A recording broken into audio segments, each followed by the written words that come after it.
Aujourd'hui, je vous aide à choisir entre le X-T2 et le X-T20 de chez Fuji. Le X-T2 jusqu'à maintenant était l'appareil photo indiscuté, mais voilà que le X-T20 vient d'arriver et on se demande un peu quelle est la différence entre les deux, sachant qu'ils sont presque séparés de 1000 euros, c'est énorme. Donc voilà, la première des différences, elle est évidente, c'est la taille du boîtier. Hop, je vais vous les montrer.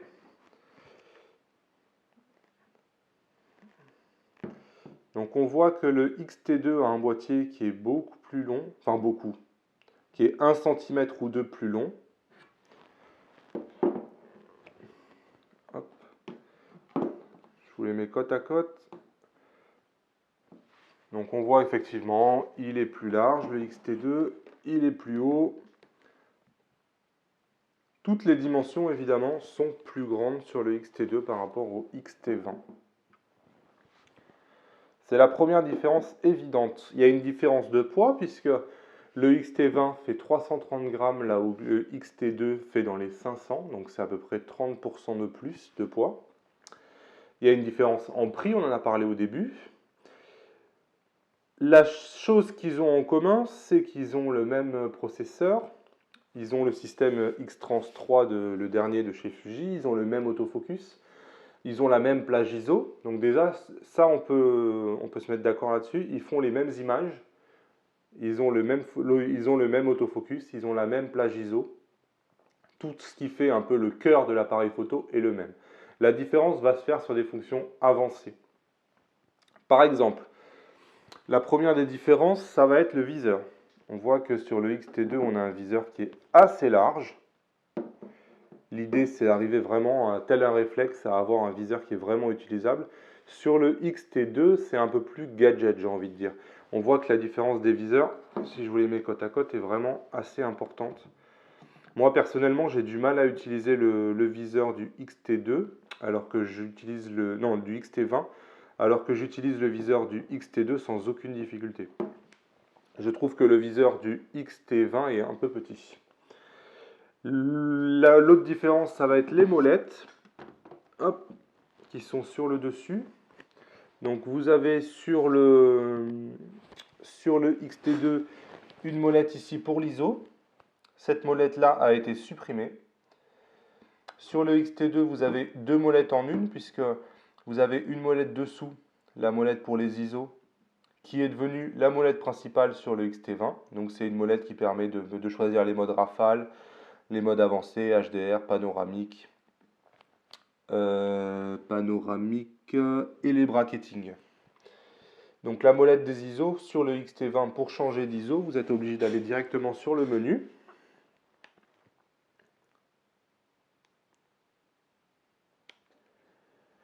Voilà. Sur le X-T20, vous êtes obligé d'aller directement sur le menu. Donc l'idéal, c'est d'aller sur le menu Quick. Et voilà, vous avez les ISO ici que vous pouvez modifier. Sur le X-T2, on a une molette qui est dédiée, évidemment, c'est plus rapide. Pour le reste, vous avez les mêmes molettes. Donc vous avez une molette ici qui permet de choisir la vitesse d'obturation. Une molette, hop, ici et ici pour la correction d'exposition. Ici, un petit bouton pour le déclencheur et pour allumer l'appareil. Ce qui va faire une grosse différence entre le positionnement des appareils, c'est-à-dire que le X-T2 va être positionné plus comme un hybride expert, là où le X-T20 va être positionné comme pour le grand public et pour les amateurs éclairés. C'est le mode auto. Vous avez ici sur le X-T20, hop, ici, une petite molette qui permet de passer en mode auto. Ce mode auto, il n'existe pas du tout sur le X-T2. Donc vous n'avez pas LED. Il y a beaucoup de gens qui prennent des photos en mode auto quand vous le prêtez, etc. Ben, ce mode auto-là n'existe pas sur le X-T2. Et il est complété, ce mode auto, par un menu. Hop, par un menu. Et il est complété, ce mode auto, par un menu qui permet de choisir la scène que vous êtes en train de photographier de façon à réussir les photos et à aider le mode auto. Donc je vais vous le montrer. Hop. Voilà. Donc vous le voyez, vous avez un menu qui permet de choisir par exemple portrait, visage, paysage, sport, nocturne, nocturne sur trépied, feu d'artifice, couleur du soleil, neige, plage, plongée, soirée ou fleurs pour de la macro quoi. Donc ça va être une des premières différences, c'est que le mode auto ici avec un mode scène, ce que vous n'allez pas trouver ici. La deuxième différence évidente, ça va être l'écran. Donc évidemment l'écran du X-T2 va être plus grand que l'écran du X-T20. Voilà. Mais le X-T20, donc le petit ici, a un écran tactile. Donc là par exemple, si je vise ma main, voilà, vous voyez, si j'appuie sur l'écran, je peux prendre des photos et je peux lui dire où faire le focus. Je peux changer les modes. Je peux changer. Il est perdu là. Ah, il bug. Eh oh.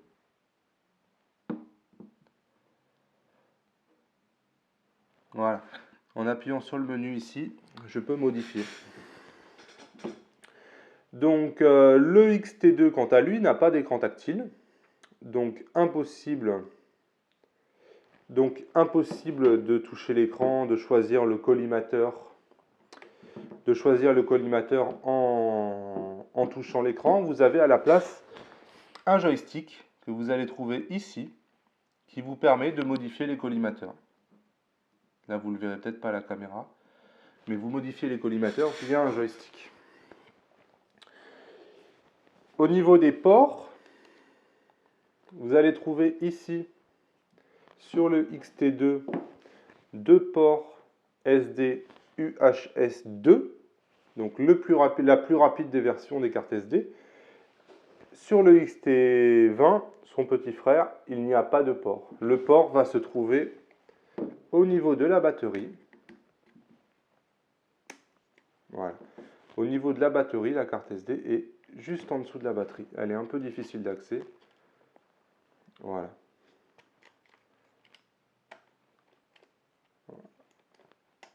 La batterie est vraiment à fleur. Et c'est une UHS 1. Donc c'est la version un peu moins rapide.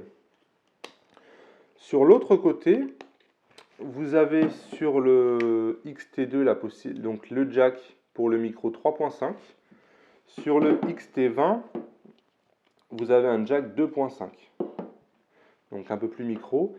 Vous avez un USB 3 sur le X-T2, un USB 2, une prise ici pour le micro ou pour une télécommande que vous n'avez pas sur le petit frère, et une prise HDMI des deux côtés. Mais par exemple, la fonction F-Log en HDMI pour la vidéo, vous ne l'avez pas sur le petit frère. Donc la différence entre les deux, elle va se faire sur ces petites choses-là, qui font qu'à la fin, vous préférez l'un ou vous préférez l'autre. De même, par exemple, il n'y a pas de mode connecté, par exemple, pour prendre des photos depuis un ordinateur. Sur le petit frère, sur le X-T20, pas de mode connecté. Sur le X-T20, vous avez un flash, hop, que vous faites apparaître via une molette ici. Vous appuyez et vous avez le flash qui apparaît. Pas de flash sur le grand frère, le X-T2, qui est considéré comme un appareil expert. Et j'imagine que Fuji imagine qu'on va mettre un flash Cobra ou quelque chose comme ça de plus professionnel. Là où un amateur va peut-être se satisfaire du petit flash embarqué par le X-T20. Autre différence, l'écran. Donc l'écran sur le X-T2, voilà, a un mode comme ça. Donc si vous voulez prendre une photo, hop. Là où le X-T20 a que les deux axes, qu'a aussi le X-T2, hop, comme ça et comme ça, pour prendre les photos en hauteur ou au sol. Mais impossible, comme pour le X-T2, d'incliner l'écran de cette manière-là, en mode portrait. La vitesse d'obturation 1 sur 8000 en X-T2, 1 sur 4000 en X-T20. À chaque fois, c'est un cran un peu supplémentaire sur le grand frère. La synchro flash, c'est la même chose. Donc, si vous avez une synchro flash 1 sur 250 ou 1 sur 180. 250 contre 180 pour la synchro flash. Le XT2 est un appareil tout temps, un boîtier tout temps, donc tropicalisé. Le XT20, évidemment, ne l'a pas. La mesure de la lumière, le XT2 a une molette, je ne sais pas si vous la voyez ici, donc sous la molette ici, hop, qui permet de choisir le mode de mesure de la lumière. Là où le XT20 n'en a pas, il faut choisir le mode de mesure de la lumière via le menu.